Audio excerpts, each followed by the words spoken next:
الورا ہے اور میں ہوں در خیر الورا ہے اور میں در خیر الورا ہے اور میں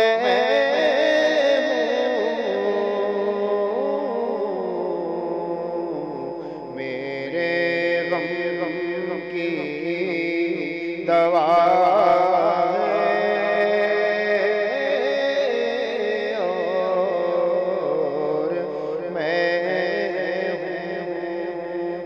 میرے غم کی دوا ہے اور میں ہوں در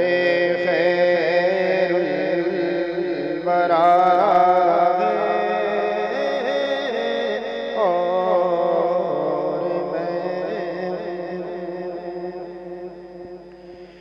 در اقدس کے آگے دل لرزاں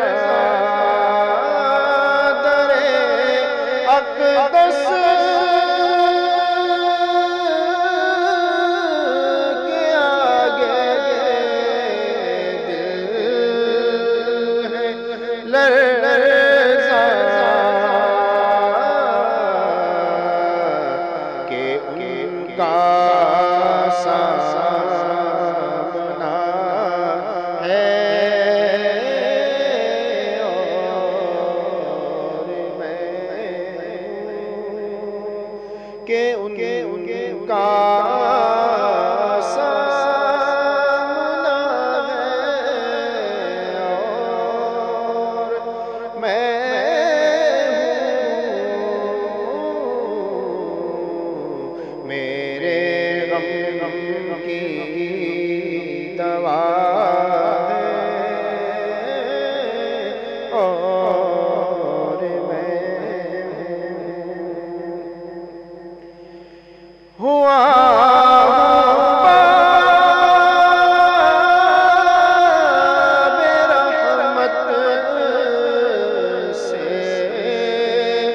جو داخل ہوا باب رحمت سے جو داخل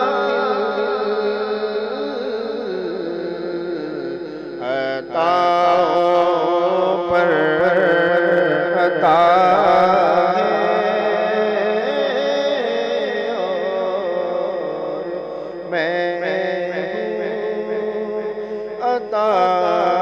عطاؤں پر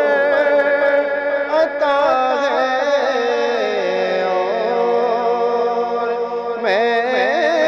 ہوں در خیر الورا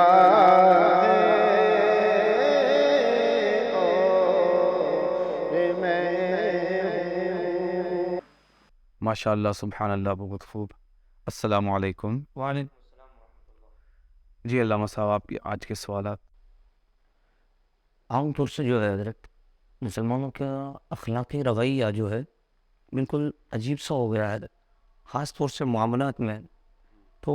معاملاتی سطح پر مسلمانوں کی کس طرح اصلاح کی ضرورت ہے اور مسلمانوں کو کس طرح رہنا چاہیے معاملات کے حوالے سے؟ بسم اللہ الرحمن الرحیم. نبی کریم صلی اللہ علیہ وآلہ وسلم جو مسلمانوں کے آقا اور مولا ہے، اور اللہ تبارک و تعالی نے زندگی کے ہر معاملے کے لیے جنہیں مسلمانوں کے حق میں خاص کر اسوہ اور نمونہ عمل قرار دیا ہے، آپ کی شان میں اللہ تبارک و تعالی نے قرآن کریم میں ارشاد فرمایا انک لعلی خلق عظیم، کہ اے محبوب صلی اللہ علیہ وآلہ وسلم، اس میں کوئی شک نہیں کہ آپ عظیم اخلاق والے ہیں۔ اور نبی کریم صلی اللہ علیہ وآلہ وسلم کی امت کی طرف جب ہم دیکھتے ہیں تو ہونا تو یہ چاہیے کہ اس امت کو ہر میدان سے زیادہ اخلاق اور آداب کے میدان میں مہارت ہونی چاہیے۔ بے شک، یعنی یہ تجارت میں ان کی مہارت ہو یا نہ ہو، بزنس میں ان کی مہارت ہو یا نہ ہو، سیاست میں ان کی مہارت ہو یا نہ ہو، اور اسی طرح دیگر میدانوں میں یہ مہارت رکھتے ہو یا نہ رکھتے ہو، لیکن ایک مسلمان ہو اور صاحب اخلاق نہ ہو اور صاحب آداب نہ ہو، یہ بات بڑی عجیب سی لگتی،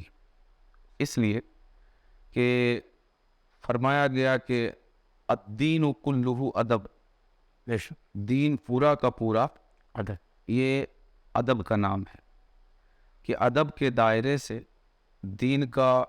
کوئی شوشہ اور کوئی گوشہ خارج نہیں۔ اور اس تعلق سے خاص کر اسلام نے اور نبی کریم صلی اللہ علیہ وآلہ وسلم نے جہاں مسلمانوں کو یہ اللہ تبارک و تعالیٰ کا ادب سکھایا اور اس کے ساتھ کس اخلاق کے ساتھ ایک بندہ مومن کا تعلق ہونا چاہیے وہ سکھایا، اسی طرح ان کے اپنے بنی نوع کے ساتھ یعنی دیگر انسانوں کے ساتھ کس طرح کا تعلق اور کس طرح کا خلق اور کس طرح کا اخلاق ہونا چاہیے وہ بھی سکھایا، اور اسی طرح اس کائنات کے ساتھ ایک مسلمان کے اخلاق کیا ہونے چاہیے اور کیا ادب ہونا چاہیے وہ بھی سکھایا۔ لیکن موجودہ حالات میں ہم یہ دیکھتے ہیں کہ اخلاق گویا کہ یہ ہم سے روٹھ گیا ہے، اور ایک مسلمان اور اخلاق کے درمیان یہ نسبت منافات ہو گئی ہے کہ آپ بہت ایسا موقع ہوتا ہے کہ آپ یہ اندازہ لگا سکتے ہیں کہ اگر مسلمان ہے تو اس کے اخلاق کا لیول کیا ہوگا۔ بے شک، یعنی ہم میں سے اور ہمارے ناظرین میں سے بھی بارہا لوگوں نے ایسا تجربہ کیا ہوگا کہ انہوں نے جب ایک غیر مسلم کے ساتھ ویوہار کیا تو اسے اخلاقی اعتبار سے ایک مسلمان سے بہتر پایا۔ جب انہوں نے ایک مسلمان کے ساتھ ویوہار کیا تو اس کے اخلاق میں اور ایک غیر مسلم کے اخلاق میں انہوں نے بڑا زبردست فرق محسوس کیا۔ اس کی وجہ یہ ہے کہ ہمارے یہاں مسلمانوں کے درمیان اخلاق اور آداب کے شعبے میں بالخصوص جو اہل خانقاہ اور اہل تصوف نے کام کیا، یا یوں کہہ لیجیے کہ یہ تصوف اور خانقاہوں نے بالخصوص یہ اخلاق کے میدان میں یہ ان کا تخصص رہا، اور اخلاق سارے مسلمانوں کے درمیان ان کا امتیازی وصف رہا۔ بے شک، اور ابھی بعد کے ادوار میں بعد کے زمانوں میں ہوا یہ کہ ہم نے خانقاہوں کو یکسر کنارے کر دیا، اور خود اہل سنت والجماعت نے، وہابیوں نے نہیں، اہل سنت والجماعت نے صوفیہ، تصوف اور اہل تصوف کا مذاق اڑانا شروع کر دیا۔ دیکھیے ہر میدان میں ہمیشہ اچھے اور برے لوگ موجود ہوتے ہیں، بے شک، لیکن اگر کوئی نماز غلط طریقے سے پڑھتا ہے تو نماز کا مذاق نہیں اڑایا جائے گا، بلکہ اس نمازی کی اصلاح کی کوشش کی جائے گی۔ اسی طرح اگر کوئی علم دین سیکھ کر علم کے نام پر فساد مچاتا ہے اور علم سے زیادہ خود اپنے پیٹ کی خدمت کرتا ہے تو اس کی اس فکر اور اس کے اس عمل کی اصلاح کی کوشش کی جائے گی، نہ یہ کہ مدارس کو تالے لگا دیے جائیں گے اور علم دین کے تعلم اور اس کے سیکھنے کا سلسلہ بند کر دیا جائے گا۔ لیکن جب خانقاہوں کا اور صوفیہ کا اور اہل تصوف کا معاملہ آیا تو ہمارے لوگوں نے اس کے ساتھ یہی رویہ کیا کہ اگر تصوف کے نام پر کچھ ایسے بہروپیے میدان میں آ گئے جنہوں نے تصوف کا چولا پہن کر تصوف کے اخلاق کو چھوڑ دیا، تصوف کے اطوار اور آداب کو چھوڑ دیا اور اس کے ذریعے دین کے بجائے دنیا کمانے لگے اور اپنے پیٹ کی خدمت کرنے لگے، تو بجائے اس کے کہ ان بہروپیوں کی اصلاح کی کوشش کی جائے اور انہیں راہ راست پر لانے کی کوشش کی جائے، مطلقاً جب بھی تصوف کے حوالے سے گفتگو ہوئی یا خانقاہوں کے حوالے سے گفتگو ہوئی یا اہل تصوف کے حوالے سے گفتگو ہوئی تو ہمارے اہل علم نے یہ تصوف اور اہل تصوف اور خانقاہوں پر بڑا بے دردی کے ساتھ یہ ظلم کیا کہ انہوں نے کبھی بھی ان اصل اہل تصوف اور ان بہروپیوں کے درمیان فرق نہیں کیا، بلکہ ہمیشہ زیادہ تر یہی ہوا کہ مطلقاً تصوف کا مذاق اڑانا، اہل تصوف کا مذاق اڑانا اور خانقاہوں کے تعلق سے ٹھٹھا کرنا۔ اس سے یہ ہوا کہ جب مسجد کے ممبروں سے اور ہمارے دینی اسٹیجوں سے جب خانقاہوں اور اہل تصوف کے تعلق سے اس طرح کی فضا بنائی گئی باقاعدہ ایک پلاننگ اور پروگرامنگ کے تحت، تو ظاہر ہے کہ عوام یہ مدارس میں جا کر یا کسی ایسے مقام پر جا کر علم نہیں سیکھتی کہ جہاں باضابطہ اسے پورا وقت دے کر اسے سکھایا جائے اور اسے علم دیا جائے، بلکہ یہی جمعہ کے ممبر ہوتے ہیں مسجدوں کے اور مختلف مواقع پر یہ ہمارے پروگراموں کے اسٹیج ہوتے ہیں جہاں سے عوام ہماری یہ دینی معلومات اور علم جو ہے وہ حاصل کرتی ہے اور دینی فکر حاصل کرتی ہے۔ تو اس طرح اہل علم کی جانی اور بوجھی ہوئی کوشش کے ذریعے یہ ہوا کہ دھیرے دھیرے ہماری عوام یہ خانقاہوں سے اور اہل تصوف سے اور خود تصوف سے یہ دور ہوتی چلی گئی، جس کا انجام یہ ہوا کہ عوام تو عوام، میں خاص کر اس طرف توجہ دلانا چاہتا ہوں کہ ہمارے اہل علم یہ ان کے اخلاق میں اتنی گراوٹ آ گئی، ان کی زبانیں اتنی کڑوی اور سخت اور گر گئی کہ جس کا اندازہ ہم نہیں لگا سکتے۔ یعنی بڑے بڑے جبہ و دستار والے وہ زبانیں استعمال کرنے لگے جو ایک گنڈا اور ایک موالی بھی استعمال کرتے ہوئے جھجکتا ہوگا اور شرماتا ہوگا، لیکن دین کے نام پر ہمارے اسٹیجوں سے وہ زبان استعمال کی جانے لگی، وہ فکر اور وہ تشدد، وہ تعصب اور وہ بد اخلاقی، یعنی کسی دوسرے اہل مذہب یا کسی دوسرے اہل دین کے تعلق سے نہیں بلکہ خود اہل سنت والجماعت کے تعلق سے، بلکہ خود اپنے ہی ہم مشرب لوگوں کے تعلق سے اور اپنے ہی ہم مسلک لوگوں کے تعلق سے اس طرح کی زبانیں اور اس طرح کی بد اخلاقیاں اسٹیجوں سے ان کا مظاہرہ کیا گیا۔ ہمارے خواص میں یہ اخلاقی گراوٹ پیدا ہوئی اور بد زبانیاں پیدا ہوئی اور زبان کی کڑواہٹ پیدا ہوئی، تو پھر وہاں سے یہ ان کے عقیدت مندوں کے درمیان آئی اور مسلمانوں کے درمیان آئی، اور فی الحال یہ ہوا کہ مسلمانوں کے درمیان اخلاقی گراوٹ اس قدر آئی کہ مسجد سے لے کر اور مدارس سے لے کر اور دیگر شعبۂ زندگی میں مسلمانوں کی ایک عام تصویر یہ بن گئی کہ مسلمان یعنی اس کو اخلاق سے کچھ لینا دینا نہیں ہے، بلکہ ایک قدم آگے بڑھ کر موجودہ حالات میں ہمارے اہل علم نے اخلاق کو صلح کلیت کا عنوان بنا دیا۔ یعنی اگر آپ اخلاق کی بات کرتے ہیں تو اس کا مطلب یہ ہے کہ آپ کا ایمان کمزور ہے، آپ پکے اور سچے اہل سنت نہیں ہیں۔ کسی نے بھی اگر اپنی زبان پر اخلاق کا نام لایا تو آپ صلح کلی ہیں، یعنی اخلاق کا ایمان سے، اسلام سے، سنیت سے کوئی تعلق نہیں ہے۔ جہاں بھی اخلاق کا نام آیا صلح کلیت کا لاحقہ اس کے ساتھ ضرور جوڑ دیا جاتا ہے۔ تو ظاہر ہے کہ جو ہمارے یہاں جو اہل علم کی اکثریت کا تعلق جس طبقے سے ہے، جب اس کا مزاج یہی ہے تو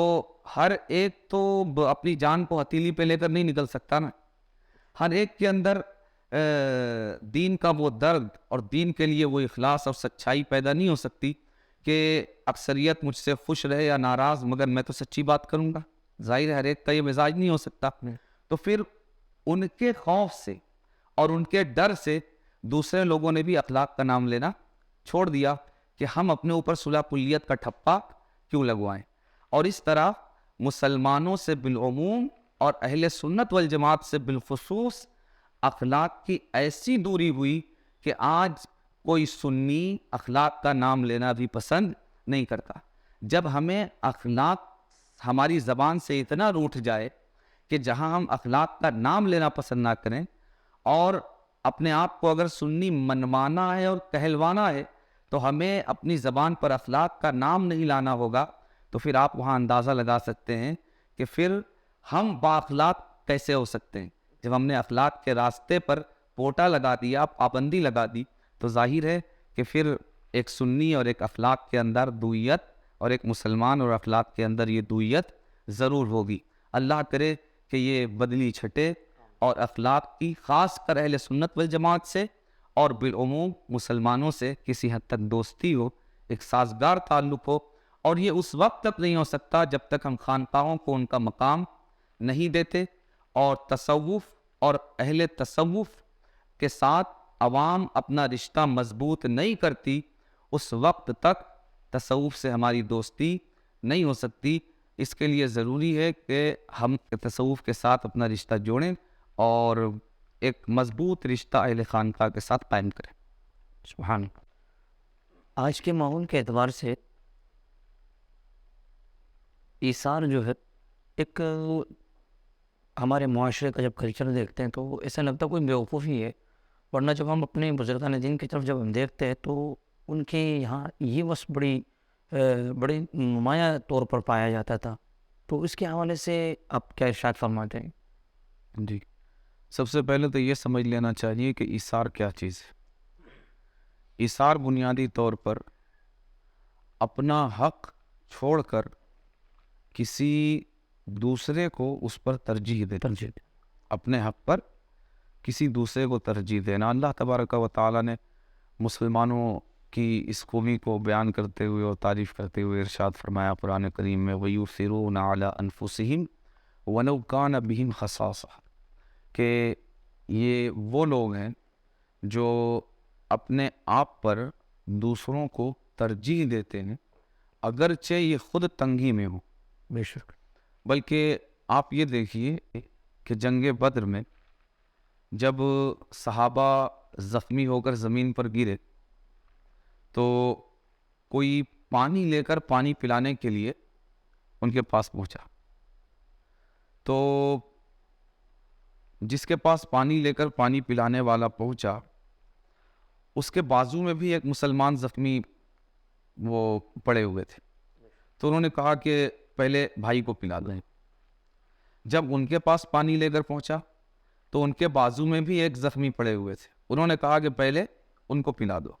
اسی طرح ہر ایک اپنے بازو میں پڑے ہوئے زخمی مسلمان کی طرف پانی پلانے والے کو بھیجتا رہا، یہاں تک کہ وہ 7ویں زخمی تک پہنچے، اور 7ویں زخمی کو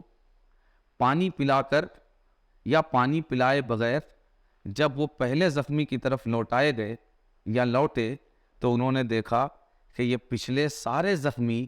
اللہ کو پیارے ہو چکے تھے۔ اللہ اکبر۔ یعنی اپنی جان پر، یہ نبی کریم صلی اللہ علیہ وآلہ وسلم کی درسگاہ کا بڑا اہم سبق تھا بے شک۔ کہ اپنی جان پر، اپنے حق پر دوسرے کو ترجیح دینا۔ آپ ہجرت کے موقع پر مدنی صحابہ کا ایثار دیکھیے، انصار صحابہ کا، کیا کہ کس طرح انہوں نے اپنے کھیت بانٹے، اپنا مال بانٹا، اپنا کھانا بانٹا، اپنا لباس بانٹا، اپنا گھر بانٹا، حتیٰ کہ بعض ایمانی جذبہ اور جوش اور ولولہ ان کے اندر حد کو پہنچا تو انہوں نے، آپ کو تعجب ہوگا اور ہمارے ناظرین کو، کہ یہاں تک پیشکش کی مکہ سے ہجرت کر کے آنے والوں کے ساتھ کہ میں تمہارے ساتھ اپنی بیویوں میں سے ایک بیوی تم کو دیتا ہوں طلاق دے کر، اور ایک بیوی اپنے پاس رکھتا ہوں۔ اللہ،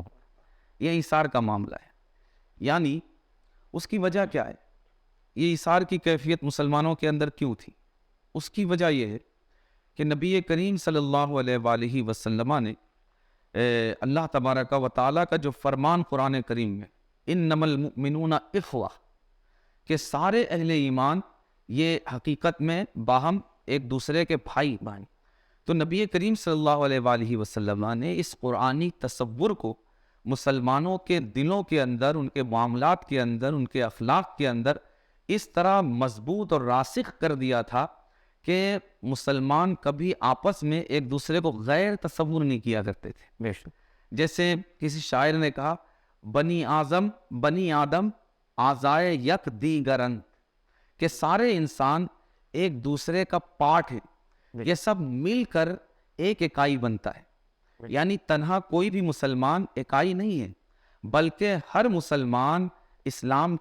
کا ایک جز ہے، اور جب یہ سارے مسلمان اکٹھا ہوتے ہیں تو یہ ایک اکائی بنتا ہے۔ اسی تصور کو نبی کریم صلی اللہ علیہ وآلہ وسلم نے بڑی مضبوطی کے ساتھ اپنے صحابہ کے درمیان اور اصحاب ایمان کے درمیان ان کے دلوں میں جما دیا تھا۔ اور جب یہ کیفیت پیدا ہو جائے گی کہ کوئی مسلمان دوسرے مسلمان بھائی کو اپنا غیر نہیں، بلکہ وہ اپنا ہی ایک جز اور اپنا پارٹ سمجھے گا، جیسے یہ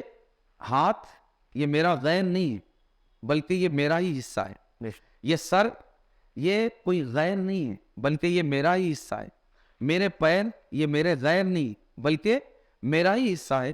اسی طرح جب ایک مسلمان کے اندر یہ تصور مضبوطی کے ساتھ جم جائے گا کہ سارے مسلمان یہ اسلام کی اکائی کا ایک ایک پارٹ اور ایک ایک جز ہے، اور ہم سب مل کر یہ اسلام اور ایمان وجود میں آتا ہے، اور اسلام اور ایمان کی اکائی وجود میں آتی ہے، اور اس تصور کی نتیجے میں جب وہ ایک دوسرے کی غیریت ختم ہو جائے گی تو پھر اب وہاں پر اپنے آپ پر دوسرے کو ترجیح دینے میں کوئی تکلیف محسوس نہیں ہوگی۔ ہم یہ کبھی نہیں کرتے کہ میں تو اس ہاتھ کو نہیں دھوؤں گا، صرف اسی ہاتھ کو دھوؤں گا، مجھ کو تو اس ہاتھ سے پیار نہیں، صرف اسی ہاتھ سے پیار ہے، مجھ کو اپنے سیدھے سر کے سیدھے حصے والے بال زیادہ پیارے ہیں، الٹے حصے والے بال پیارے نہیں،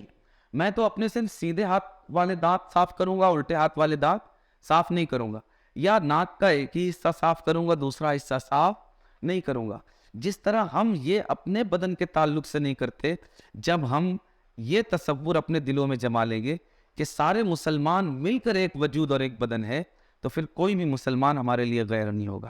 اور جب غیر نہیں ہوگا تو ہمیں اپنے اوپر اس کو ترجیح دینے میں کوئی دقت محسوس نہیں ہوگی۔ اور نبی کریم صلی اللہ علیہ وآلہ وسلم نے اسی تصور کو جما کر صحابہ اکرام رضوان اللہ تعالیٰ علیہ اور مسلمانوں کی یہ تربیت فرمائی تھی کہ تم سب ایک ہو، جس کو تم ترجیح دے رہے ہو وہ غیر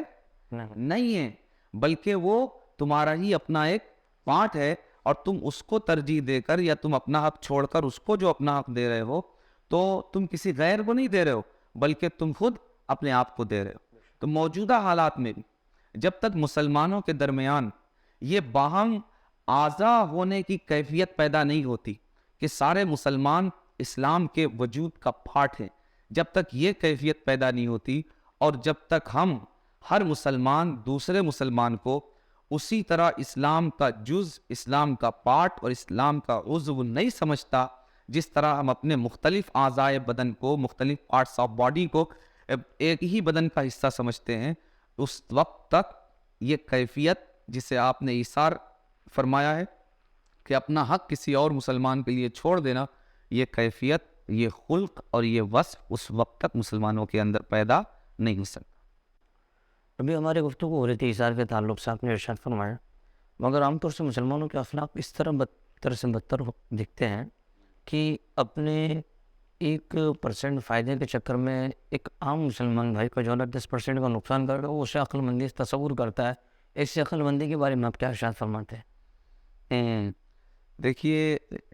یہ ہو سکتا ہے کہ ان کے نزدیک عقل مندی ہو، لیکن ایک مسلمان کے نزدیک عقل مندی کا معیار جو ہے وہ اللہ اور اس کے رسول کی تعلیمات ہے. بے شک. عقل مندی کا پیمانہ تو ہمیں یہ دیکھنا پڑے گا کہ کیا اللہ اور اس کے رسول صلی اللہ علیہ وآلہ وسلم بھی اسے عقل مندی تسلیم کرتے ہیں. مسئلہ یہ ہے کہ ہم نے اجتماعی مفادات جو ہیں ان کو ترک کر کے، جس کو غرض بولتے ہیں، ہم غرض کے جال میں، خود غرضی کے جال میں اتنا پھنس گئے کہ اور اس کا پردہ ہماری آنکھوں پر اتنا دبیز پڑ گیا ہے کہ اب اس کے بعد ہمیں کچھ نظر نہیں آتا. یعنی ہر ایک صرف اپنی غرض کو پوری کرنے، اب اس غرض کے پہیے کے نیچے، اس کے مفاد کی تکمیل کے پہیے کے نیچے کتنے دوسرے مسلمان بھائیوں کے مفادات کچلے جا رہے ہیں اور زندہ درگور ہو رہے ہیں، اسے اس کی کوئی فکر نہیں. اسلام نے کبھی بھی اپنے ماننے والوں کو یہ تعلیم اور اس طرح کی کبھی بھی اسلام نے اپنے ماننے والوں کی تربیت نہیں کی، بلکہ اسلام ہمیشہ سے اپنے ذاتی مفاد کو اجتماعی مفاد پر یا اپنے علاوہ دوسرے افراد کے مفاد پر قربان کرنے کی تعلیم دی. اس کی وجہ یہ ہے کہ اسلام میں اجتماعی مفاد کی یہ اہمیت زیادہ ہے بنسبت انفرادی اور ذاتی مفاد کی. اس لیے کہ جب سارے مسلمان کو، جیسا کہ ابھی میں نے عرض کیا، سارے مسلمانوں کو جب ہم ایک بدن تصور کرتے ہیں، ایک بدن تصور کرتے ہیں، تو پھر جب بھی ہمیں کوئی فیصلہ کرنا پڑے گا تو اسی اجتماعیت کو ذہن میں رکھتے ہوئے فیصلہ کرنا پڑے گا. ٹھیک ہے؟ اگر آپ کو ناخن کاٹنا ہے تو آپ کو ناخن کاٹنے کے لیے انگلیوں اور آنکھوں کے درمیان اتنا فاصلہ ضرور رکھنا ہوگا کہ ایک انگلی سے ناخن کٹے گا تو انگلی میں تو خوبصورتی آ جائے گی، لیکن آنکھ بھی ہمارے ہی بدن کا پارٹ ہے، تو انگلی اور آنکھ کے درمیان اتنا فاصلہ رکھ کر ناخن کاٹنا پڑے گا کہ ایسا نہ ہو کہ انگلی کا ناخن کٹ کے انگلی تو خوبصورت ہو جائے لیکن یہ ناخن نکل کر آنکھ میں پڑ جائے اور آنکھ ہماری خون آلود ہو جائے. تکلیف کس کو ہوگی؟ تکلیف خود ہم کو ہوگی. تو جب تک ہم سارے مسلمانوں کو ایک وجود تسلیم نہیں کرتے اور کوئی بھی فیصلہ اپنی ذات کے بارے میں لینے کے لیے اپنے دوسرے مسلمان بھائیوں کو ذہن میں رکھ کر پلاننگ نہیں کرتے، اس وقت تک ہم سچے اور کامل مسلمان نہیں ہو سکتے، اور نہ ہی اللہ تبارک و تعالیٰ اور اس کے حبیب مکرم صلی اللہ علیہ وآلہ وسلم نے ایک مسلمان ہونے کا جو پیمانہ اور معیار طے کیا ہے اس پر ہم پورے نہیں اتر سکتے. اور یہ اسی وقت ہو سکتا ہے کہ جب ہم سارے مسلمانوں کو ایک بدن تصور کریں اور اپنی غرض، اپنا مطلب، اپنا مفاد اور اپنے معاملات کو طے کرنے کے لیے جب ہم پلاننگ کریں تو سارے مسلمانوں کو ذہن میں رکھ کر پلاننگ کریں کہ مجھ کو تو نفع حاصل ہو، لیکن میرے نفع کی قیمت پر اگر کسی دوسرے مسلمان کو نقصان پہنچتا ہے تو پھر یہ نفع میرے لیے بھی نفع نہیں ہو سکتا، اس لیے کہ جو میرے مسلمان بھائی کے لیے نقصان ہے وہ میرے لیے بھی نقصان ہے. جب تک یہ کیفیت پیدا نہیں ہوگی ہم اللہ اور اس کے رسول صلی اللہ علیہ وآلہ وسلم کے پسندیدہ مسلمان نہیں ہو سکتے. اور ظاہر ہے یہ کیفیت پیدا کرنے کے لیے ہمیں سارے مسلمانوں کو اپنے ہی بدن کا اور اسلام ہی کے بدن کا ایک پارٹ تصور کرنا ہوگا. اور جب ہم یہ تصور کریں گے تو کبھی بھی ہمارا کوئی فیصلہ اور ہماری منفعت کا کوئی پلان، ہماری غرض اور ہمارے فائدے کا کوئی پلان کسی دوسرے مسلمان کے لیے نقصان دہ، ضرر رساں اور مضرت خیز نہیں ہوگا. جیسے کہ ابھی آپ نے ارشاد فرمایا مسلمان ایک جسم کی طرح ہے، تو بدعقیدوں اور بد مذہبوں کو بھی اسی نظر سے دیکھا جائے گا؟ جی دیکھیے، آپ مجھ کو لگتا ہے کہ ان حضرات کی وکالت کر رہے ہیں جو اخلاق کے نام پر صلح کلیت کا ٹھپا لگا دیتے ہیں، اور ان کی فکر بھی تقریباً اور ان کی سوچ بھی ایسی ہی نظر آتی ہے کہ جب بھی مسلمانوں میں اتفاق کی بات کی جائے، اتحاد کی بات کی جائے، اخلاق کی بات کی جائے، مسلمانوں کو جوڑنے کی بات کی جائے اور یہ کہا جائے کہ سارے مسلمان ایک ہیں، تو وہ اس ایم کے راستے میں بریکر اسی طرح کھڑا کرتے ہیں کہ اور وہ الزام اتحاد کی بات کرنے والوں کے اوپر اسی طرح لگاتے ہیں کہ یہ وہابیوں کے ساتھ اتحاد کی بات کر، یہ بد مذہبوں کے ساتھ اتحاد کی بات کرتے، یہ صلح کلیت کا پرچم بلند کرتے۔ ایسا نہیں ہے۔ آپ یہ دیکھنا پڑے گا آپ کو کہ جب کسی نے یہ بات کی ہے تو وہ کوئی جاہل ریڑھی والا ہے یا اس نے جو ہے وہ آپ کی طرح سے چند کتابیں اس نے بھی پڑھ رکھی، یہ دیکھنا ہوگا۔ اور ظاہر ہے کہ جب کوئی بھی، میں تو ظاہر ہے ہچمدہ آدمی ہوں اور میں یہ نہیں کہتا کہ میں نے کچھ پڑھا لکھا ہوا ہے، لیکن پلیز میں یہ گزارش کروں گا اپنے ناظرین سے کہ وہ مجھ کو کنارے کر دیں، اور جب بھی وہ اس طرح کی بات کسی سے سنیں تو یہ ضرور ذہن میں رہے کہ بولنے والا یہ کس مقام اور کس مرتبے سے گفتگو کر رہا ہے۔ کہ آپ تو سمجھتے ہیں کہ بد مذہب مسلمان نہیں، بد عقیدہ مسلمان نہیں، اور جو صاحب علم یا جو صاحب مرتبہ یہ گفتگو کر رہا ہے، آپ یہ سمجھتے ہیں کہ آپ کے جانتے ہیں اور بد مذہب کا علم اور بد عقیدہ کا پھر وہ مسلمان کہاں رہا؟ اور جب وہ کیسے دیکھا جائے گا کہ وہ بھی ایک بدن اور ایک جسم کی طرح ہے؟ ہرگز نہیں ہو سکتا۔ جب بد عقیدگی کا کیڑا اور بد مذہبی کا جراثیم اس کے تن بدن میں سرایت کر گیا اور اس کے عقیدے کا اور اس کے کیا کہتے فیت کا حصہ بن گیا، تو اب وہ دائرہ اسلام میں موجود ہی نہیں رہا کہ اس کو مسلمان کہا جائے۔ اور جب وہ مسلمان نہیں رہا تو پھر ہم اس کو ایک بدن، ایک جسم اور ایک جان کی طرح مسلمان ہونے کی حیثیت سے کیسے دیکھ سکتے ہیں؟ اس لیے جب بھی مسلمانوں کے درمیان اتحاد کی بات کی جائے، اتفاق کی بات کی جائے، مسلمانوں کو ایک جسم اور ایک جان کی طرح دیکھنے کی بات کی جائے، تو آپ بدگمانی کرنے کے بجائے آپ حسن ظن رکھیے اور بدگمانی کی بیماری سے بچیے۔ ظن المومنین خیرہ، یہ نبی کریم صلی اللہ علیہ وآلہ وسلم کا فرمان ہے کہ بدگمانی یہ مسلمان سے کرنا حرام ہے۔ اس لیے ہم بد مذہبوں کو اس نظر سے نہیں دیکھ سکتے، بلکہ جو خوش عقیدہ ہیں، جن کے عقائد، جن کے معمولات اور جن کا سسٹم جو ہے وہ ہمارے اسلاف اور قرآن و حدیث سے مطابقت رکھتا ہے، ہم انہی مسلمانوں کو اور انہی مسلمان کہلائے جانے والوں کو اس نظر سے دیکھیں گے کہ ہم سب مل کر ایک جسم اور ایک جان ہیں۔